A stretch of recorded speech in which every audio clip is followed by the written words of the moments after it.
ओडिशा में एक स्थान है रेमुणा, जहां खीर चौरा गोपीनाथ जी का भव्य मंदिर स्थित है। वहां रात्रि में ठाकुर जी को 11 मिट्टी के स्कोरों में खीर का भोग लगाया जाता है और भोग लगने के बाद जितने दर्शनार्थी होते हैं सब में वह खीर प्रसाद स्वरूप बांटी जाती है। एक दिन की बात है, श्री माधवदास जी वृंदावन के महान संत जगन्नाथपुरी जा रहे थे। रास्ते में रुककर रेमुणा पहुंचे। उन्होंने सुना कि यहाँ गोपीनाथ जी को खीर का भोग लगता है, तो रुक गए, शायद कुछ प्रसाद मिल जाए। रात्रि में ठाकुर जी को शयन का समय हुआ। 11 सकोरों में खीर चढ़ाई गई। भोग लगने के पश्चात प्रसाद वितरण हुआ। भीड़ बहुत थी। माधवदास जी पीछे खड़े थे।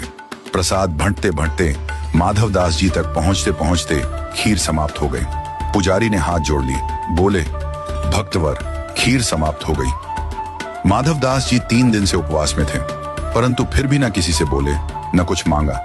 मन ही मन बोले, हे जगन्नाथ, आप तो जगत के अन्नदाता कहलाते हैं, पर आज आपके द्वार पर आकर भी अन्न नहीं मिला।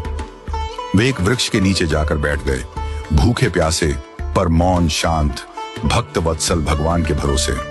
रात्रि में ठाकुर गोपीनाथ जी ने पुजारी को स्वप्न दिया, उठो, एक खीर का सकोरा मैंने बचा कर रखा है, जाओ उसे लेकर माधवदास को दो, वे भूखे हैं। पुजारी चौंक गए, बोले, प्रभु, मैंने तो 11 स्कोरे ही चढ़ाए थे और सब बांट दिए थे।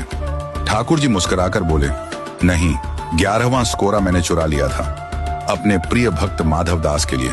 पुजारी दौड़े। उन्होंने सचमुच मंदिर में एक स्कोरा पाया, जो अन्य प्रसाद से अलग रखा हुआ था।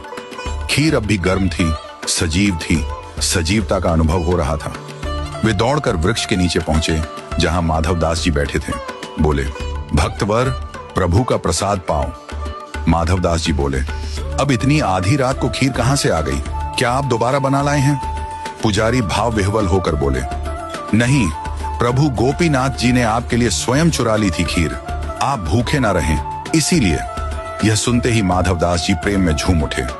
अगली सुबह उन्होंने मंदिर प्रांगण में नृत्य करना प्रारंभ किया। बोल उठे, वाह मेरे ठाकुर, दूसरे भगवानों को लोग चढ़ाते हैं, लेकिन मेरे ठाकुर जी तो चुराते हैं अपने भक्तों के लिए। ये तो खीर चौरा है, खीर चुराने वाले गोपीनाथ, और तभी से गोपीनाथ जी का नाम हो गया, खीर चौरा गोपीनाथ। आज भी रेमुणा में रात को ठाकुर जी को खीर का भोग लगता है और उनकी वह प्रेममयी लीला सजीव रूप में याद की जाती है। भगवान कभी कभी भक्त के लिए चोर भी बन जाते हैं, क्योंकि उनका धर्म है भक्तों का रक्षक बनना।